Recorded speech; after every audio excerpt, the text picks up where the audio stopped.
नमस्कार, जिंदा एकेडमी के ऊपर आपका हार्दिक स्वागत है। आज ये जो स्टैटिस्टिक का लेक्चर चल रहे हैं एएसओ वैकेंसी के लिए, उसका लेक्चर नंबर 10वां है।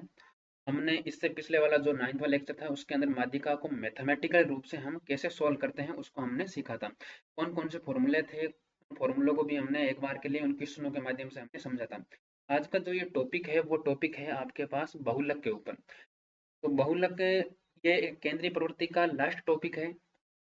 और बहुलक को समझने के लिए मैं आपको एक उदाहरण दे देता हूँ। जैसे नेता होता है ना, तो नेता आपका बहुलक मान लो। बहुलक है जो आपके पास क्या है, नेता। नेता की प्रॉपर्टी होती है वही बहुलक की प्रॉपर्टी होती है। नेता क्या होता है कि कोई भी एक नेता, जैसे विधानसभा क्षेत्र के अंतर्गत यदि कोई भी एक नेता जीतता है तो उसका क्या होता है, हर जगह जगह उसका प्रचार होता है, हर दीवार के ऊपर उसका पोस्टर लगा हुआ होता है ना, तब तब जाके वो एक नेता बनता है। यही मतलब हर जगह जगह दिखता है, मतलब हर जिधर भी देखेंगे हमारे को, मतलब वही नेता दिखाई देगा। तो यही प्रॉपर्टी आपके पास क्या होती है, बहुलक की होती है। बहुलक की कैसी प्रॉपर्टी होती है, बहुलक की मतलब आपको एक सीरीज दे रखी होगी और सीरीज के अंदर जो ज्यादा सबसे ज्यादा जो संख्या आ रखी है उसी को हम कहते हैं बहुलक। चलिए हमें इसको एक बार के लिए जो थ्योरी लिखी है उसको मैं समझा देता हूँ। हालांकि आपको नेता वाले एग्जाम्पल से आपको बहुलक समझ में आ गया होगा। देखो, बहुलक होता है जिसको इंग्लिश में मोड कहा जाता है, इसको डिनोटेड किया जाता है, वो किया जाता है जेड से। यहाँ पर मैंने डेफिनेशन लिखी है कि वह मूल्य जिसकी बारंबारता सबसे अधिक हो उसको कहा जाता है बहुलक। बारंबारता सबसे अधिक अधिक क्या होता है, मैं जो बार बार सबसे ज्यादा बार आया हुआ है किसी सीरीज के अंदर, वही हम सीरीज को मतलब तीन भागों के अंदर डिवाइडेड करेंगे हम। व्यक्तिगत श्रेणी हम देखेंगे, खंडित श्रेणी के अंदर मोड कैसे ज्ञात किया जाता है वो हम देखेंगे, और उस श्रेणी के अंदर बहुलक कैसे ज्ञात किया जाता है वो भी हम यहाँ पर देखेंगे। तो बहुलक को ज्ञात करने की जो विधियां होती है वो होती है, दो प्रकार से ज्ञात किया जाता है। सबसे पहला जो विधि है वो निरीक्षणीय अवलोकन के द्वारा।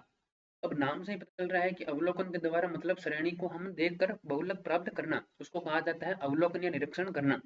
दूसरा जो है समूह विधि, ये समूह विधि ग्रुपिंग मेथड भी कहा जाता है। ग्रुपिंग मेथड आपके पास मतलब ये मैं थोड़ा मतलब पहले निरीक्षण अवलोकन समझाने के बाद ग्रुपिंग मेथड क्या होता है ये समझाऊंगा। तो यहाँ से इंपॉर्टेंट ये है कि समन्वय विधि कहाँ पर यूज होती है ये आपके पास एग्जाम में आ जाएगा, परंतु इसका न्यूमेरिकल क्वेश्चन यहाँ पर नहीं आएगा।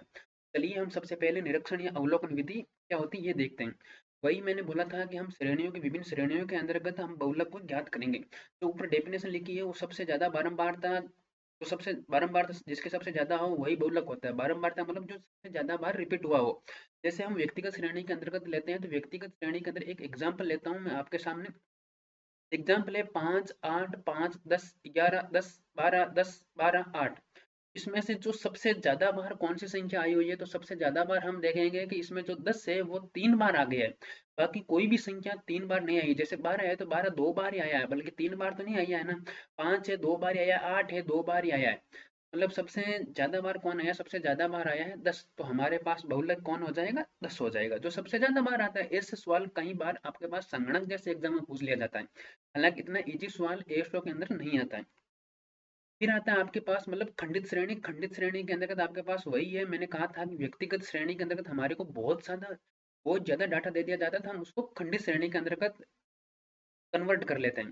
खंडित श्रेणी के अंतर्गत भी कन्वर्ट कर ली। खंडित श्रेणी के अंदर मैंने एक एग्जांपल ले ली, ये देखो मतलब 1 2 3 4 आपके पास एक्स की वैल्यू दे रखी। एक कितनी बार आया हुआ है, 10 बार आया हुआ है। एफ का मतलब फ्रीक्वेंसी का मतलब होता है, यदि हम इस इन जो एक्स को यदि ऊपर वाले इस एग्जाम्पल की तरह लिखेंगे तो एक को 10 बार लिखना पड़ेगा, 2 को 12 बार लिखना पड़ेगा, 3 को 15 बार लिखना पड़ेगा, 4 को 3 बार लिखना पड़ेगा, 5 को 8 बार लिखना पड़ेगा, 6 को 5 बार लिखना पड़ेगा और 7 को 9 बार लिखना पड़ेगा।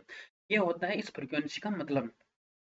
इसमें सबसे जो ज्यादा बार कौन आया, तो हमारे को वही देखना है कि सबसे ज्यादा बारंबार तक किसकी, मतलब जो सबसे ज्यादा बार कौन है, तो हमें देखना है कि जब 3 को 15 बार लिखेंगे तो सबसे ज्यादा बार कौन आया, 3 आया है, तो इसका जो बहुलक है वो क्या हो जाएगा, वो 3 हो जाएगा।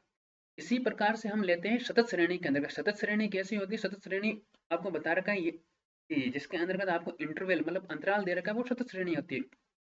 तो ये रहा सतत श्रेणी के ऊपर आपको दे रखा है। अब सतत श्रेणी के अंतर्गत भी वैसे ही हमारे को देखना है कि मतलब 8 मतलब सबसे ज्यादा जिसकी बारंबारता वो किसकी है, वो सबसे ज्यादा बारंबारता है वो 8 की है। तो 8 को हम F1 लिखेंगे। F1 क्यों लिखेंगे, क्योंकि हमारे पास सतत श्रेणी के अंतर्गत जो बहुलक का ज्ञात करने का जो फॉर्मूला होता है वो होता है Z equal to L1 plus का F1 माइनस का F0 अपॉन 2F1 माइनस का F0 minus F2 into H। ये आपके स्क्रीन के ऊपर जो फॉर्मूला दे रखा है वो आपके पास बहुलक सतत श्रेणी के अंदर ज्ञात करने का होता है। इसमें जो L1 क्या होता है, L1 आपको पता है कि बहुलक जो वर्गांतर होगा उसकी मतलब लोअर लिमिट होगी। तो बहुलक वर्गांतर क्या होता है? बहुलक वर्गांतर वो होता है जिसके अंदर सबसे ज्यादा बारंबारता होती है। तो जो सबसे ज्यादा बारंबारता हमारे को इसमें दिख रही है 8 दिख रही है, तो आपके पास बहुलक वर्गांतर कौन सा हो गया? 20 से लेके 30 तक हो गए। तो L1 क्या आ जाएगा? L1 आ जाएगा 20। ठीक है सर जी, यहाँ पे तक तो हमारे को समझ में आ गया कि L1 है जो कि हमारे पास 20 आ गया। सर अंतराल कितना हो जाएगा? जो एच की वैल्यू होगी वो कितना हो जाएगा? 10 हो जाएगा। अच्छा, जो सबसे ज्यादा बार आया हमने उसको वैल्यू दे रखी है F1। इससे जस्ट अगले वाली जो वैल्यू होगी वो होगी F2, और इससे जो पीछे वाली वैल्यू होगी वो F0 हो जाएगी। ये हमारे को ध्यान रखना है। और ये आपको जब वैल्यू आपके पास इस फॉर्मूले में पुटअप करेगा तो हमारे पास जो आंसर आएगा वो आएगा Z = 26। इस फॉर्मूले को मतलब सॉल्यूशन करने के बाद। हालांकि एग्जाम के अंदर यहाँ से कोई भी क्वेश्चन नहीं आता है आपको, ऐसा नहीं है कि मतलब हाँ छोटा सा, यदि छोटा सा जैसे अभी ये बिल्कुल ये छोटा सा एग्जाम, छोटा सा क्वेश्चन आपके पास मतलब पूछा जा सकता है एग्जाम के अंदर। अब आपके पास दिमाग में ये आता है कि चलो मास्टर ये फॉर्मूले से तो हम निकाल लेंगे, परंतु जब हमारे पास F1 माइनस F0, ये हमारे को बहुत अच्छी तरह हमारे को ज्ञात है कि यदि F0 की वैल्यू यदि F1 से बड़ी हो गई तो फिर हमारे गड़बड़ हो जाएगा, क्योंकि सारे सारे मतलब फॉर्मूला उल्टा सुल्टा हो जाएगा। तो इस प्रकार के जो सॉल्यूशन को बचने के लिए हमने एक और नोट लिखा इधर। जब बहुलक वर्ग की बारंबारता F1, हमें पता है कि जो सबसे ज्यादा बहुलक वर्ग की बारंबारता क्या होगी? F1। तो F0 और F2 से छोटी हो, इनसे यदि छोटी हो तो इस फॉर्मूले का हम उपयोग करेंगे। इस समय कौन सा फॉर्मूला यूज लेंगे? F1 को हटा देंगे और F2 और F0 यूज लेंगे। वो भी प्लस का, सारे के सारे साफ जगह क्या दिखाई दे रहा है? प्लस ही दिखाई दे रहा है। यहाँ पर आपके पास ये फॉर्मूला समझ में आ गया। यहाँ तक आपके पास मतलब क्वेश्चन, यहाँ पर सिर्फ क्वेश्चन यहाँ से आने का बहुत ही कम चांस है, फिर भी कई बार पूछ लिया जाता है कि अब जब इनमें ये तो चलो ठीक है कि सारा के अंदर का आपके पास पता चल जाएगा कि सबसे ज्यादा बार कौन आया, सबसे ज्यादा बार आया वही हमारे पास बहुलक हो जाएगा। कई बार ऐसा होता है कि मतलब सबसे ज्यादा बार, जैसे अभी इसी इसी एग्जाम्पल के अंदर यदि व्यक्तिगत श्रेणी वाले एग्जाम्पल के अंदर यदि 10 3 बार आया, इसी प्रकार से 8 यदि 3 बार आ जाता तो आप बहुलक किसको घोषित करते? क्वेश्चन नंबर यहाँ पर बहुत खतरनाक मतलब क्वेश्चन आता है कि यदि आपके पास ऐसे मतलब दो बारंबारता आपके पास मतलब इक्वल आ जाए। भाई दो बारंबार जैसे अभी 10 10 10 3 बार प्रकार से 8 8 8 3 बार आ जाए तो फिर यहाँ पर लफड़ा हो जाता है। तो उस समय जब बहुलक ज्ञात करने की जो विधि ली जाती है वो विधि होती है समन्वय विधि के द्वारा। तो यहाँ पर मैंने बता दिया कि समन्वय विधि कब काम में लेते हैं? जब हमारे पास बारंबारताएं दो दो समूहों की बारंबारता यदि समान हो जाए। तो देखिए यहाँ पर मैंने लिखा यदि अधिकतम बारंबारता दो या दो से अधिक स्थानों पर हो तो वही क्वेश्चन है कि मतलब जो बार बार मतलब दो संख्या यदि बार बार मतलब बराबर इक्वल रिपीट हो जाए तो उसको उस समय हम समन्वय विधि का उपयोग करेंगे। समन्वय विधि आपको एग्जाम के अंदर नहीं पूछा जाएगा, इसको आएगा वो एग्जाम के अंदर नहीं पूछा जाएगा। एग्जाम के अंदर जब आप निकालने बैठ जाओगे फिर तो आपके पास नैया लग गई समय, इसलिए मैंने यहाँ पर जो नोट्सों के अंदर है वो समन्वय विधि का जो एग्जाम्पल है वो मैंने हटा दिया है। एग्जाम के अंदर नहीं आता। एग्जाम की यहाँ पर जो नोट्स हैं वो नोट्स यदि आप अपने खुद के नोट्स बनाओगे इन्हीं से तो आपको लगेगा कि कंटेंट वाकई में मतलब कंटेंट है, मतलब सबसे बेस्ट कंटेंट दे रहा हूँ मैं यहाँ पर। तो इसको पढ़ के मैं ऐसा बनाऊँ वही कंटेंट आपको डिलीवर कर रहा हूँ। इतनी जरूर बात ध्यान रखना कि मतलब मैं इसके अंदर उससे भी बेस्ट दे रहा हूँ, क्योंकि जो मुझे लग रहा है कि काम का चीज़ है, एसओ के लिए काम का चीज़ है, वही आपको मैं डिलीवर कर रहा हूँ। ये आपको पता होना चाहिए। चलिए मैं आपके पास जहाँ से क्वेश्चन आता है बहुलक के गुण के क्वेश्चन, देखो यहाँ से बहुलक का देखो ऊपर वाले यदि बहुलक का क्वेश्चन बस एक व्यक्तिगत श्रेणी या खंड श्रेणी या श्रेणी के ऊपर दे देगा, या फिर यहाँ से बहुलक से क्वेश्चन नंबर दूसरा क्वेश्चन बनेगा तो वो पूछेगा कि यदि दो बारंबारता यदि समान हो जाए तो उसमें कौन सी मेथड लिया जाता है, तो वहां पर आपके पास समन्वय विधि। दो क्वेश्चन हो गए। तीसरा यदि बहुलक का यदि क्वेश्चन आने वाला है तो ऐसा आएगा निम्नलिखित जैसे बहुलक के गुण हैं, उनमें से बहुलक के गुणों में से आपके पास ये जो चार गुण हैं इनमें से चारों ऑप्शन दे देंगे या फिर तीन ऑप्शन दे देंगे, ऑप्शन लिखेगा सभी, उपयुक्त सभी। अधिकतर जो क्वेश्चन आंसर होते हैं इस प्रकार के उपयुक्त सभी ही होते हैं। जैसे देखिए बहुलक के गुण कौन सा? चरम मूल्यों से कम प्रभावित होता है। ये तो हमारे को भी पता है कि चरम मूल्यों से बिल्कुल भी कम प्रभावित होता है, न्यूनतम नहीं बिल्कुल भी कम प्रभावित होता है।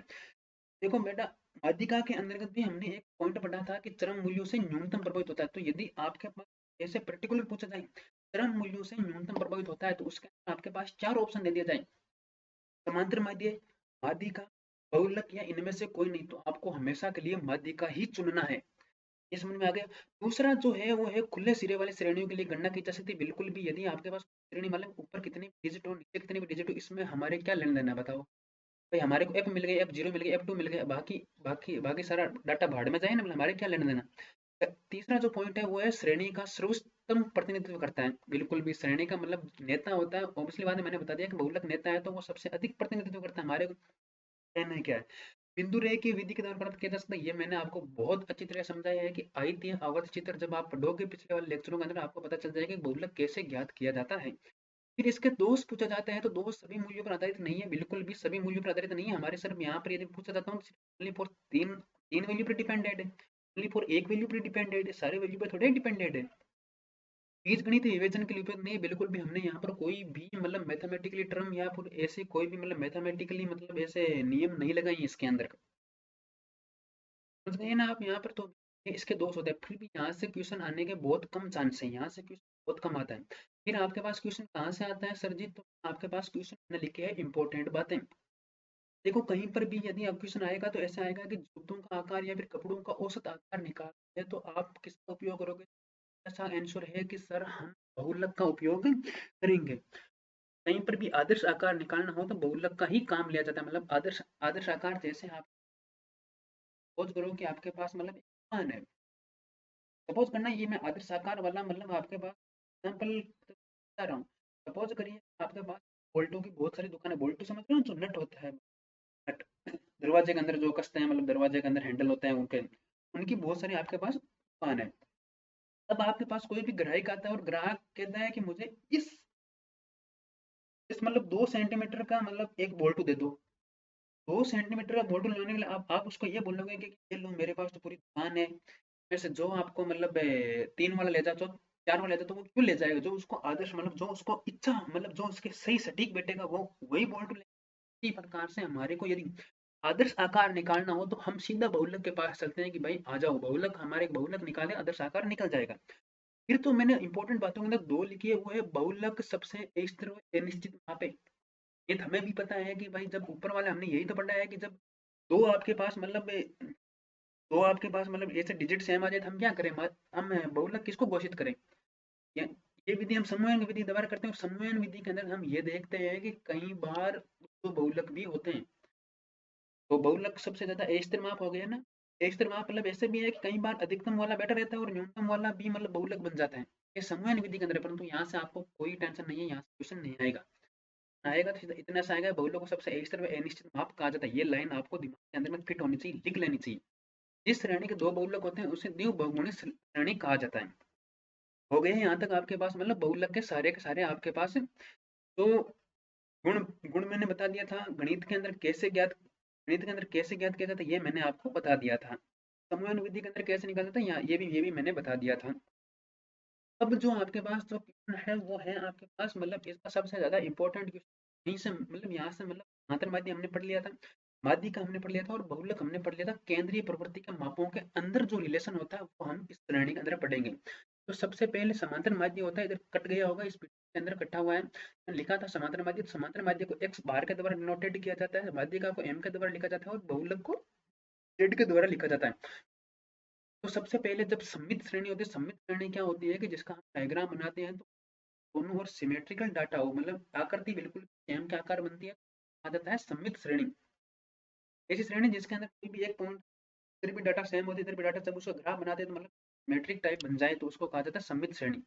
सममित श्रेणी, और जब सभी पदों का मूल्य समान हो तो ये तीनों की वैल्यू क्या होती है, बराबर होती है। तीस कहती है असमित श्रेणी। असमित श्रेणी के अंदर आपको दो बातें ध्यान रखनी पड़ेगी। असमित श्रेणी दो प्रकार से होती है, या तो फिर धनात्मक विषम श्रेणी हो या फिर ऋणात्मक विषम श्रेणी। जब धनात्मक होती है तो यही याद रखना है कि एक्स बार एम और जेड बार ग्रेटर देन होता है। याद रखने का सीधा सा बात है, फंडा यही है कि जिसको हमने सबसे पहले पढ़ा है वही सबसे ज्यादा है, और इसके बाद जो माध्यिका को पढ़ा है तो वो उससे कम, और सबसे लास्ट पढ़ा जेड है। इसी प्रकार मैंने आपको गुणोत्तर माध्य, समांतर माध्य और हरात्मक माध्य के अंदर रिलेशन बताया था, तो उसके अंदर भी हरात्मक समांतर माध्य, फिर मैंने ये बताया गुणोत्तर माध्य, और फिर मैंने हार्मोनिक मतलब हरात्मक माध्य बता दिया था। तो सबसे जो इम्पोर्टेंट क्वेश्चन सूत्र है वो है चौथा सूत्र। सूत्र क्या है कि z equal to 3m minus का 2m, ये इसके अंदर मैथमेटिकल जब हम की जाते हैं तब इस फॉर्मूले का उपयोग किया जाता है। चलिए मैं इसी के ऊपर आपके पास जो ये संबंध, मेरे हिसाब से यहाँ पर आपको संबंध समझ में आ गए होंगे। संबंध को आपको याद रखना पड़ेगा कि जैसे इस प्रकार से याद रखना पड़ेगा कि आपके पास जो z होता है वो आपके पास 3m माइनस का 2x बार होता है। तो बहुलक होता है वो माध्यिका का 3 गुना माइनस का 2 गुना समांतर माध्यिका का इक्वल होता है। देखिए यहाँ पर मैंने एक क्वेश्चन लिया है, तो इस मतलब क्वेश्चन क्या है, x bar minus M equal to के कोष्टक एक्स बार माइनस का जेड हो तो के की वैल्यू बता दीजिए। तो के की वैल्यू आपके पास ऑप्शन में दे रखा है 1/3, बी की ऑप्शन में दे रखा है 3, सी में 0.3 दे रखा है और डी के अंदर का 0.035 दे रखा है। तो मैं क्या करूंगा, इस जो फॉर्मूला है वो मैंने सेम टू सेम यहाँ पर रख दिया। आंसर के अंदर देखिए आप, मैंने जेड की जगह ये फॉर्मूला है ये मैंने पुटअप कर दिया। जैसे ही मैं पुटअप करूंगा तो इसको जब मैं सॉल्यूशन करूंगा तो एक्स माइनस माइनस प्लस हो जाएगा, तो मतलब 3x हो जाएगा, 3m हो जाएगा। तो 3 को मैंने बाहर निकाल दिया, इससे काट दिया, तो मतलब 3 का इक्वल टू 1 हो गया। के इक्वल टू क्या आ गया, 1/3 आ जाएगा। दूसरा तो मैंने देखो बेटा इसको आप नोट्स बनाओगे, एक बार हमको करोगे तब जाके पता चलेगा। ऐसे नहीं है कि सिर्फ मैं यहाँ पर बोल देता हूँ और आपके दिमाग के खोपड़िया के अंदर का डायरेक्ट फिट हो जाए, नहीं होगा, कभी भी नहीं होगा। उनके लिए जो इकोनॉमिक और कॉमर्स है उनके लिए बोल रहा हूँ, बाकी मैथ वालों के लिए तो मैं यदि ये करता भी नहीं और यदि इतनी सारी कैलकुलेशन नहीं करता और डायरेक्ट बोल देता तो भी 1/3 वो समझ जाते। हमारे लिए दिक्कत है। फिर मैं अगला क्वेश्चन ले आऊँ, माध्य माध्य का बहुलक में संबंध है, कई बार एग्जाम में पूछा गया है। मैं इसी फॉर्मूले को हेरा फेरी कर रहा हूँ। सबसे पहले मैंने लिखा है वही फॉर्मूला, फिर मैंने इसी फॉर्मूले को क्या किया कि मतलब इस 2x को उधर ले लिया, 3 को नीचे भेज दिया, है तो सेम टू सेम वही फॉर्मूला। फिर अब की बार मैंने क्या किया, इस जेड को इधर भेज दिया, 2x को उधर भेज दिया, तो डी इसका सही आंसर क्या हो जाएगा, डी आल, मतलब तीनों तीनों फॉर्मूले क्या है, सेम ही है। फिर मैंने और इंपॉर्टेंट बातें लिखी है इसी लेक्चर के अंदर। सबसे जो इंपॉर्टेंट बात है वो है केंद्रीय प्रवृत्ति। जो केंद्रीय प्रवृत्ति का माप हमने पढ़ा था, समांतर माध्य, माध्यिका, बहुलक, गुणोत्तर माध्य और हरात्मक माध्य, ये क्या होते हैं कि यदि सारे संख्याओं के अंतर्गत जोड़ दिया जाए मूल बिंदु, जिसको हम प्लस मतलब मूल मूल बिंदु मतलब क्या होता है कि जैसे आपके पास इस तो पहला जो ये पॉइंट लिखा है मैंने इंपॉर्टेंट बातों के अंदर, इसको पहले आपको पास कई बार क्वेश्चन देखा होगा। आपको जैसे बहुत सारे क्वेश्चन दे दिया जाता है, डाटा दे दिया, सपोज कि 2, 4, 5, 6 और 7 डाटा दे दिया। फिर क्वेश्चन आता है कि यदि इन प्रत्येक डाटा के मतलब प्रत्येक समंग के अंदर 3 जोड़ दिया जाए तो माध्यिकाएं क्या होगी, माध्यिकाएं भी तीन तीन ऐड हो जाएगी। यह बात आपको पता होना चाहिए। ऐसे जब क्वेश्चन आता है तो क्वेश्चन इस लाइन के ऊपर आते हैं, केंद्रीय प्रवृत्ति मूल बिंदु मतलब उसका प्लस या माइनस, यदि प्रत्येक समंग से होना चाहिए ये परिवर्तन, तथा पैमाने में परिवर्तन, पैमाने का मतलब होता है गुणा और यदि भाग कर दिया जाए, ऐसे आ जाता है मतलब प्रत्येक समंग को 2 से भाग कर दिया जाए तो इसकी माध्यिका पर क्या फर्क पड़ेगा। ऐसे क्वेश्चन आता है कि यदि प्रत्येक समंग को 2 से डिवाइडेड करने पर आपके पास मतलब मोड में क्या फर्क पड़ेगा। तो ऐसे जब क्वेश्चन आते हैं तो वो होते हैं केंद्रीय प्रवृत्ति, जो मूल बिंदु से परिवर्तन होती है और पैमाने से भी परिवर्तन होती है। यह बात आपके पास पता होना चाहिए, ये इंपॉर्टेंट बात है। केंद्रीय प्रवृत्ति का माप प्रथम प्रकार के आकार को औसत कहलाता है, ये आपको पता होना चाहिए। यहाँ से क्वेश्चन आ सकता है, इस जो फर्स्ट पहले से मैंने एग्जाम्पल के अंदर मैंने लिया नहीं है, ये मेरी शायद हो सकता है मैं अगले में ले या ना ले, ये अगले लेक्चर पर डिपेंड करेगा, पर यहाँ से क्वेश्चन ऐसा बनेगा, यहीं से क्वेश्चन ऐसा बनेगा। जैसे देखो आपके पास मतलब स्क्रीन के ऊपर मतलब एक यहाँ पर एग्जाम्पल के लिए ले लेता हूँ। जैसे जैसे यहाँ पर देखिए व्यक्तिगत श्रेणी के अंदर इसका हमने बहुलक निकाला, बहुलक कितना हुआ, z इक्वल टू 10 हो गया। अब यदि मैं यहाँ पर कहता हूँ कि प्रत्येक समंग के अंदर 3 जोड़ दिया जाए, तो प्रत्येक समंग के अंदर 3 जोड़ने से बहुलक पर क्या फर्क पड़ेगा, बहुलक के ऊपर बहुलक भी 3, बहुलक में भी 3 ऐड हो जाएगा ना। तो प्रत्येक में 3 जोड़ दिया, 5 + 3 8 हो गया, 8 + 3 11 हो गए, सारे के सारे डाटा में 3 3 3 3 जुड़ गए। तो बहुलक के अंदर भी कितने हो जाएंगे, 3 जुड़ जाएंगे, क्योंकि बहुलक जो 10 के अंदर जुड़ेगा वो 13 13 13 13, बहुलक कितना हो जाएगा, 13 हो जाएंगे। चारों से यदि मैं 2 2 2 2 घटा दूं तो बहुलक कितना हो जाएगा, बहुलक 8 8 हो जाएगा। तो आपको पता चल गया ना, मतलब जो ये बहुलक है केंद्रीय प्रवृत्ति का माप है, और केंद्रीय प्रवृत्ति प्लस और माइनस से प्रभावित हुई है। यदि मैं इसको मल्टीपल कर दूं, फिर मैं आपको पूछ लूं कि भाई मतलब बहुलक क्या होगा, तो भी बहुलक उतने ही गुना हो जाएगा, और यदि भाग कर दिया जाए तब भी आपके पास मतलब पता है कि बहुलक चेंज हो जाएगा। तो यही लाइन में वहां पर मतलब इसी क्वेश्चन को समझाने के लिए वहां पर एक मतलब लाइन लाइन लेकिन केंद्रीय प्रवृत्ति मूल बिंदु मतलब प्लस और माइनस करने में तथा पैमाने में गुणा और डिवाइड करने में भी परिवर्तन होता है। आज का जो लेक्चर है वो है केंद्रीय प्रवृत्ति का एंडिंग का लेक्चर था।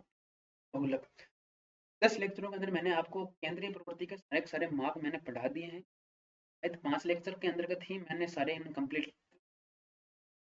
सारा मतलब मैंने कंप्लीट नहीं कर लिया है। चलिए हम अगला लेक्चर बहुत जल्दी लेके आएंगे। तब तक के लिए आप जिंदा अकेडमी देखते रहिए, आराम से पढ़ते रहिए। एग्जाम अगले साल तक है, बिना किसी टेंशन के आपको पढ़ना है बस। और जो अभी ये बीच के जो एग्जाम देख रहे हैं कि भाई सीईटी का, तो इनके लिए सीईटी देख लो, एक बार के लिए सीईटी देना भी जरूरी है, क्योंकि बहुत सारे एग्जाम होते हैं, ओनली फॉर एएसओ के ऊपर डिपेंड रहना मतलब पॉसिबल नहीं होता है। कि आपके पास सिर्फ चांस, आप सोचते हो कि सिर्फ एक चांस के ऊपर ही बैठे रहेंगे, तो एक चांस के ऊपर ये तो गारंटी है नहीं कि आपकी मतलब एक चांस के ऊपर आप जॉब, गारंटी किसी चीज़ की नहीं है। तो बेटर यही है कि आप अभी सीईटी का एग्जाम दो, आगे जो इनकी वैकेंसी आते हैं उनको भी अटेंड कर लेना, और ये एयरशो हमारे पास है ही, ये रेगुलर आप चलोगे तो आप आराम से पढ़ लोगे। रोज के 10 या 15 मिनट दे दोगे तब भी आपके पास चल जाए। चलिए मिलते हैं हम अगले लेक्चर के लिए, तब तक आपने जिंदा अकेडमी सर्च के लिए धन्यवाद। देखते रहिए जिंदा अकेडमी, मैं आपके साथ हूँ, सिलेक्शन तक साथ रहूँगा। Thank you.